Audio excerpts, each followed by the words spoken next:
2024 లేదా 25లో డిగ్రీ లేదా బీటెక్ చదివారా? సాఫ్ట్‌వేర్ జాబ్ కోసం ఎదురు చూస్తున్నారా? అయితే కోడ్ జ్ఞాన్ 100 డేస్ కోర్సులో చేరండి. జాబ్ సాధించండి. నమస్కారం సార్. నమస్తే అండి శ్రీ గారు. సార్, అపార్ట్మెంట్లో టెర్రస్ అనేది చాలా కామన్ అండ్ అక్కడ పెంట్ హౌస్ వేసుకుంటూ ఉంటారు. అండ్ చాలా మంది అపార్ట్మెంట్లో ఎవరైతే ఉంటారో వాళ్ళందరికీ కూడా ఆ టెర్రస్ పైన రైట్ ఉంటుందంటారా? లేదు అంటే ఓనర్‌కి దాని మీద రైట్ ఉంటుందా? దీని గురించి చట్టం ఏం చెప్తుంది? అసలు దీని యొక్క సారాంశం ఎలా ఉంటుంది సార్? రీసెంట్గా దీనికి సంబంధించి నన్ను ఒక క్లయింట్ కూడా సంప్రదించడం జరిగింది. ఏం జరిగిందంటే వాళ్ళు ఉన్నటువంటి అపార్ట్మెంట్లో మొత్తం 9 ఫ్లాట్స్ ఉన్నాయి. అందులో 4th ఫ్లోర్ నుంచి 5th ఫ్లోర్ అంటే పెంట్ హౌస్ పైకి అంటే టెర్రస్ పైకి వెళ్ళాల్సిన ప్లేస్. ఆయన ఏం చేశాడంటే ఈ ల్యాండ్ లార్డ్ అంటే డెవలప్మెంట్ అగ్రిమెంట్ కింద ల్యాండ్ లార్డ్ బిల్డర్ ఇద్దరు కలిసి ఒక అగ్రిమెంట్ రాసుకున్నారు. ఆ అగ్రిమెంట్ ప్రకారం 4th ఫ్లోర్ నుంచి లోపలికి ఇన్సైడ్ స్టేర్ కేస్ పెట్టుకొని పెంట్ హౌస్ పైకి కూడా స్టెప్స్ పెట్టుకొని పెంట్ హౌస్ ఒకటి ఏర్పాటు చేసుకున్నాడు. అంటే 4th ఫ్లోర్లో ఉన్నటువంటి flat at the same time దానిపైన ఉన్నటువంటి ఒక పెంట్ హౌస్ వేసుకొని 2 ఫ్లాట్స్ చేసి ఆ 2 ఫ్లాట్స్ని కూడా ఆయన రిజిస్ట్రేషన్ చేసేసుకున్నాడు. అయితే ఆ ఫ్లాట్లో ఉన్నటువంటి అంటే అపార్ట్మెంట్లో ఉన్నటువంటి ఒక సోదరి నన్ను అప్రోచ్ అవ్వడం జరిగింది. ఆమె ఏంటంటే ఎప్పుడైతే రిజిస్ట్రేషన్ అయిపోయిన తర్వాత ఆ పెంట్ హౌస్లో ఉన్నటువంటి ఓనర్ ఈ ఫ్లాట్స్ మిగిలిన ఫ్లాట్ ఓనర్స్ అందరూ కూడా ఏదైనా ఎమర్జెన్సీగా ముఖ్యంగా సోలార్ ప్యానెల్స్ పెట్టుకుందామని, లేకపోతే డిష్ యాంటీనాలు పెట్టుకుందామని, కొన్ని సందర్భాల్లో ఇంటర్నెట్ కేబుల్స్ పెట్టుకుందామని ఎవరైనా పైకి వెళ్తే వాళ్ళని పైకి రాకూడదు, ఇది ఈ ప్రాపర్టీ నేను మొత్తం కొనుక్కున్నాను కాబట్టి ఇక్కడికి రావద్దని చెప్పి ఆయన రిస్ట్రిక్షన్ చేయడం కూడా జరిగింది. మీ సోలార్ ప్యానల్స్ పెట్టుకోవడానికి అవకాశం, ఎందుకంటే ఈ పెంట్ హౌస్ ఈ ఓపెన్ స్పేస్ అంతా కూడా నేనే పర్చేజ్ చేశాను కాబట్టి ఈ ప్లేస్ అంతా నాదే అని అతను మాట్లాడడం కూడా జరిగింది. సో దానికి సంబంధించినటువంటి వాళ్ళు డెవలప్మెంట్ అగ్రిమెంట్ కూడా చూపిస్తే ఇప్పుడు ఆ సోదరుని అప్రోచ్ అయ్యి, సార్ మేము చాలా ఇబ్బంది పడుతున్నాం, కేవలం ఉన్నటువంటి ప్రాపర్టీలోనే మేము ఉంటున్నాం, అక్కడ మేము ఆ పైకి వెళ్తుంటే అతను మమ్మల్ని రిస్ట్రిక్షన్ చేస్తే రావద్దంటున్నాడు, ఏవైతే డిష్ యాంటీనా వైర్లు, కేబుల్ వైర్లు, అదేవిధంగా ఈ సోలార్ ప్యానల్స్ ఏమన్నా అన్ని రిమూవ్ చేసి తీసుకెళ్ళిపోమని చెప్పి ఆయన ఇబ్బంది పెడుతున్నాడు, ఇటువంటిప్పుడు ఏం చేయాలని చెప్పి నన్ను మాట్లాడడం కూడా జరిగింది. సో ఇక్కడ క్లియర్గా ఏంటంటే శ్రీ గారు, మీరు అడిగిన ప్రశ్నకు సమాధానం 2016లో రెరా యాక్ట్ వచ్చింది.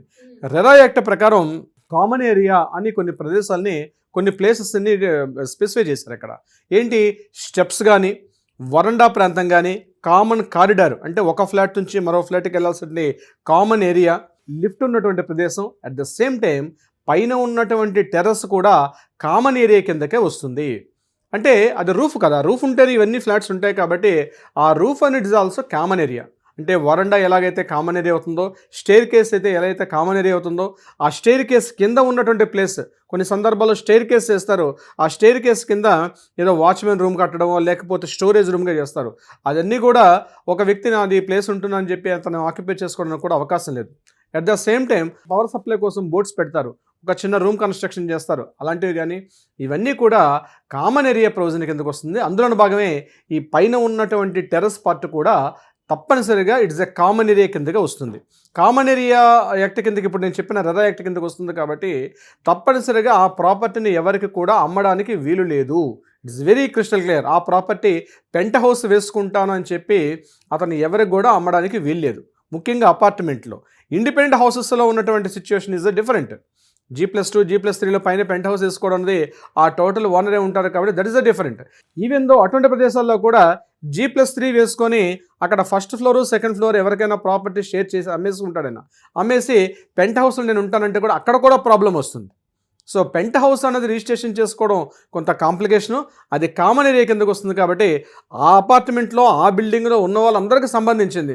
ముఖ్యంగా ఇప్పుడు మనం అనుకున్నట్టుగా ఈ పబ్లిక్ యూటిలిటీస్ అంటే ఏవైతే ఉంటాయో, ఈ కేబుల్ వైర్స్ ప్రొవైడ్ చేయడం కానీ, లేకపోతే అట్ ద సేమ్ టైం కొన్ని డిష్ యాంటీనాస్ దానికి సంబంధించినటువంటి ఇవన్నీ పెట్టుకోవడానికి, అదేవిధంగా సోలార్ ప్యానెల్స్ అంటే కామన్ అపార్ట్మెంట్కి సంబంధించినటువంటి కామన్ యూటిలిటీస్కి సంబంధించి ఏవైనా ప్రయోజనం ఉంటుంది తప్పించి వాటర్ ట్యాంక్ ఉంటుంది. కొన్ని సందర్భాల్లో వాటర్ ట్యాంక్ కూడా కామన్ ఏరియా నుంచి ఒక 2 feet 3 feet హైట్లో ఒక పెద్ద కామన్ ట్యాంక్ని ప్రొవైడ్ చేస్తారు. దాని కింద కూడా కొంత స్పేస్ ఉంటుంది. ఈవెన్ దో ఆ స్పేస్ కూడా ఇలాగా ఆ టోటల్గా అపార్ట్మెంట్లో ఉన్నటువంటి టోటల్ యూటిలిటీస్ కింద ప్రొవైడ్ చేయాలి తప్పించి టెర్రస్ అన్నది ఏ ఒక్క వ్యక్తితో నా పేరు మీద రిజిస్ట్రేషన్ చేసుకున్నాను కాబట్టి పైకి ఎవరు రాకూడదని ఆయన అక్కడ రిస్ట్రిక్షన్ చేస్తే ఇమీడియట్గా మనం సివిల్ కోర్టులో కేసు ఫైల్ చేసి ఆ ప్రాపర్టీని కూడా అపార్ట్మెంట్లో ఉన్నటువంటి అసోసియేషన్ హ్యాండ్ ఓవర్ చేసుకున్న రైట్ కూడా ఉంటుంది. సిరిగారు, అలాంటి వాళ్ళు ఎవరైనా కూడా మాకు లీగల్ పరంగా రెమెడీ కావాలి అనుకుంటే ఏ విధంగా మిమ్మల్ని అప్రోచ్ అయ్యే ఛాన్స్ ఉందంటారు? ఎగ్జాక్ట్లీ సిరిగారు, అపార్ట్మెంట్ బిల్డర్ల దగ్గర 1,15,00,000 సమస్యలు ఉంటాయి. ఎవరు కూడా నాకు తెలిసి 90% ఆఫ్ ఏదో ఒక సమస్యలతో ఉంటారు అపార్ట్మెంట్లో. అంటే ఏంటి, బిల్డర్ ఏంటంటే కొన్ని రకాల స్పెసిఫికేషన్స్ ఇస్తాడు, మీకు ఈ రకమైన టైల్స్ వాడతాం, ఈ రకమైన డోర్స్ పుటప్ చేస్తాం, రకరకాల రూల్స్ అండ్ రెగ్యులేషన్ తోటి ఆయన ఒక బ్రోషర్ రెడీ చేస్తాడు. కానీ మన అంతా అయిపోయి బ్యాంక్ లోన్ శాంక్షన్ అయిపోయి మనం అపార్ట్మెంట్లో వెళ్ళిన అతను మాత్రం అవి ఇంకా కంప్లీట్ చేయడు మన ఇండివిజువల్ ఫ్లాట్స్లో నేను చెప్పేది. At the same time common ఏరియాస్లో కూడా ఇవ్వాల్సినటువంటి ప్రొవిజన్స్ ఏవైతే ఉంటాయో కొన్ని సందర్భాల్లో జనరేటర్ ప్రొవైడ్ చేస్తానని, గేట్ ప్రొవైడ్ చేస్తానని, సెట్ బ్యాక్స్ అన్నీ ప్రాపర్గా వాడకుండా, అంటే మనం ఏదైతే టౌన్ ప్లానింగ్ నుంచి మనం అప్రూవల్ తీసుకుంటామో యాస్టిస్గా అది యూజ్ చేయకుండా సెట్ బ్యాక్స్ అన్నింటినీ కూడా డీవియేషన్స్కి వెళ్ళే అవకాశాలు కూడా చాలా సందర్భాలు ఉంటాయి. రిజిస్ట్రేషన్ చేసుకునే సందర్భాల్లో ఇవి కూడా అబ్జెక్షన్ వచ్చే అవకాశం ఉంటుంది. చాలా సందర్భాల్లో అటు బిల్డర్కి ఫ్లాట్ ఓనర్స్కి రకరకాల సమస్యలు వస్తూ ఉంటాయి లీగల్ పరంగా. కొన్ని సందర్భాల్లో బిల్డర్ ఏం చేస్తాడంటే చాలా దౌర్జన్యంగా నేను ఇంతే చేస్తాను ఇంకా చేయలేనని చెప్పి హ్యాండ్సప్ చేసి వెళ్ళిపోతాడు. అటువంటి సందర్భాల్లో కూడా చట్టపరంగా వాళ్ళందరికీ కూడా హక్కులు ఉన్నాయి. ఒక అపార్ట్మెంట్లో ఉండేటప్పుడు వాటిని ఎలా మనం ఆ హక్కుల్ని బిల్డర్ నుంచి ఏ డెవలప్మెంట్స్ కంప్లీట్ చేసుకోవాలి, ఒక స్పెసిఫికేషన్స్ ఎలా కంప్లీట్ చేసుకోవాలని. ఇక్కడ బిల్డర్కి అపార్ట్మెంట్ ఓనర్స్కి మధ్య ఏమైనా సమస్యలు ఉంటే తప్పనిసరిగా కింద స్కూల్తో మనం కాంటాక్ట్ చేయగలిగితే మన లీగల్ టైం వాళ్ళకి కావాల్సిన సలహా సంప్రదింపులు ఇచ్చే ప్రయత్నం చేస్తారు. ఎట్ ద సేమ్ టైం ముఖ్యంగా ప్రాపర్టీని పర్చేజ్ చేసుకునేటప్పుడే డాక్యుమెంట్ వెరిఫికేషన్ చేసుకోవడం కూడా చాలా చాలా మోస్ట్ ఇంపార్టెంట్.